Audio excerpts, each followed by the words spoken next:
We've been on this phenomenal roller coaster. You had this kind of big hiring binge, particularly in tech, through to probably mid to late 2022. But it's difficult, I think, to look at the statistics and say we have this huge AI-driven wave happening now. Amazon has just announced a new round of layoffs, and that follows announcements by UPS this month and HP and Verizon in November, among other companies. So what's going on? Why are firms slimming down? And what, if anything, could it have to do with, say, the pandemic or with AI? Well, Matthew Bidwell is a professor of management at the Wharton School. He joins me for more. Matthew, welcome. Amazon has said it's cutting 16,000 on top of 14,000 it cut last year. UPS says it wants to cut 30,000 operational positions this year, HP between 4,000 and 6,000, and Verizon 13,000. Now, there are a variety of reasons given by each company, but we often see streamlining, reducing layers as reasons given. A few have also made it clear in the past that they want to achieve cost savings through AI. So my question to you, is this actually the great AI cull that we've been worried about? No, I guess my overall message is probably don't panic.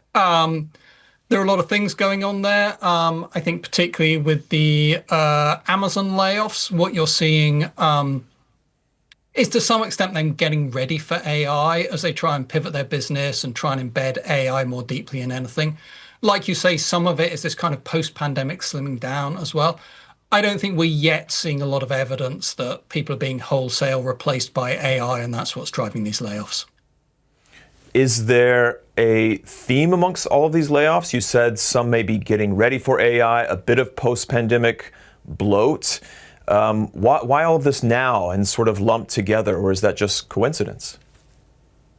I think it's just coincidence. I mean, one of the interesting things is if you look at economy-wide statistics, so a couple people look at, there's a government survey of layoffs, the JOLT statistics. Other people look at new claims for unemployment.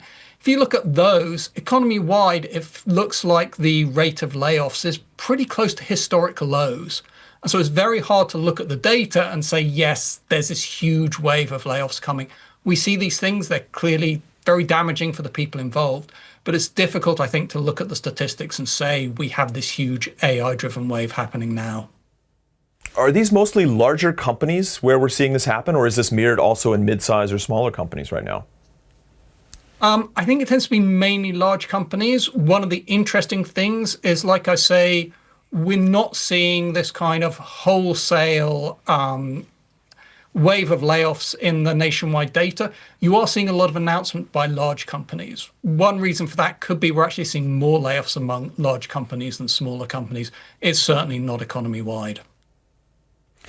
When we say this could be coming down from the pandemic, describe to me what the past 5 years have looked like. I suppose there was a hiring spree.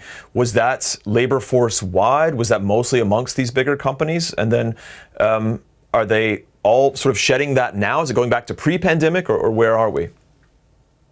Yeah, we've been on this phenomenal roller coaster in the US job market. You know, I think obviously the pandemic, lots of people got fired initially. Very quickly, people realized that things were going to be better than they imagined. They started rehiring, I think, particularly in tech. And if you talk to people in the tech industry, they will tell you that during the couple of years after 2020, the number of people employed in those organizations increased astronomically. Like everybody there was like, where did all of these people come from? And so what we've been seeing over the last 2 years, I think across a lot of those firms, has as much to do with attempts to unwind that, a sense that they went too far in a lot of that hiring, than it is kind of broader AI and those other changes. So I think it's been very difficult often to untangle those two influences. Correct me if I'm wrong, but I think in the years after the pandemic, we saw a good bit of layoffs amongst tech companies along the kind of tech jobs, tech-related jobs. Now this seems to be a bit more white-collar and corporate. Maybe you can sort of parcel that apart for us.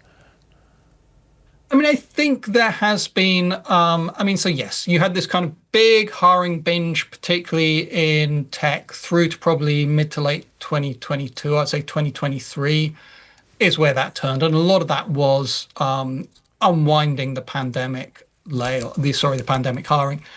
More recent years, it may have spread a bit. You've also seen, I think, consulting has been kind of in a bit of a doldrums. Some of that probably actually related to kind of reduced spending by tech.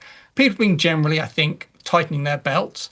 When you look at corporate America generally, indices of uncertainty have been through the roof, driven partly by technology, partly by government policy. Uncertainty is never very good for hiring and those sorts of things. And so, yes, I think there are a bunch of headwinds facing kind of US corporations at the moment that have kind of impacted employment. So far, most of that impact has actually been on reduced hiring. So hiring rates are very low. That's what's making it hard, I think, for a lot of people to find jobs. We're not yet seeing economy-wide that translate into layoffs as well. You said in an interview late last year, that this is the kind of job force or labor force economy where it could go either way. It's unclear which direction it's going. Do you still feel that? Yeah, I'm not sure that much has changed in the last 2 months.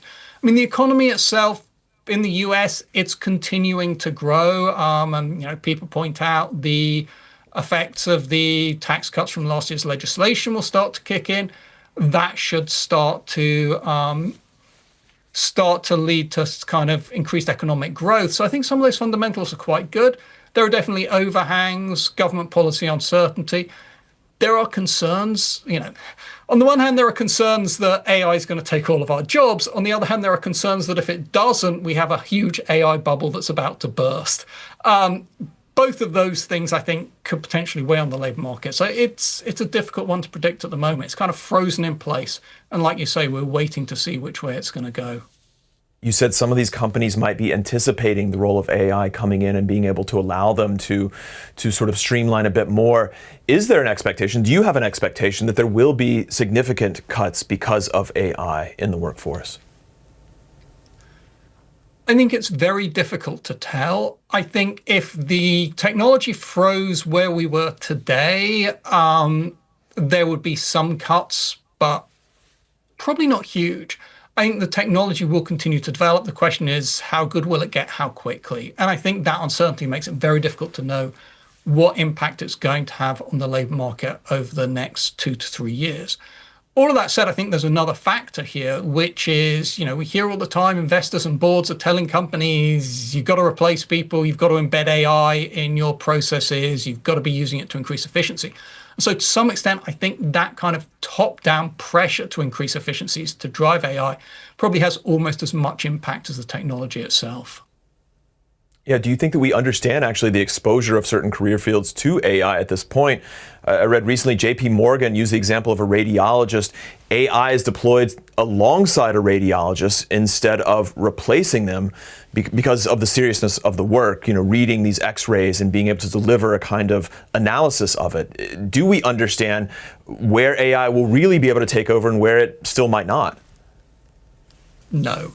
I mean, back in, I think it was 2016, 2017, kind of the godfather of AI, Geoffrey Hinton, an incredibly smart man, made some throwaway comment about we should stop training radiologists now on the basis that AI was going to be able to read scans better than radiologists. And it's certainly the case that there's a lot of evidence AI does a really good job at doing that. But kind of the main crisis in radiology in recent years has been a shortage of radiologists. So, coming up for 10 years later, we still haven't seen it significantly impact that labor market. And so, like you say, I think it's just hugely uncertain. It takes a long time to figure out what technologies can really do, how organizations are going to adjust, how consumers are going to adjust. And until that happens, I think it's quite difficult. You can point at probably a few occupations that say, yeah, I'm worried about that, but kind of labor force wide, very much in wait and see at the moment. I want to wrap up by going back to the labor market one more time. Unemployment right now at 4.4% in the U.S. I'm curious if you see subsections that we should be watching. For example, youth or college educated. When you look at unemployment, when you look at the job force, what really stands out and distinguishes it from the past? So the big piece that has got a lot of attention recently is young college graduates have what I would describe as a weirdly high unemployment rate, right? College graduates generally have a much lower unemployment rate than people without college degrees.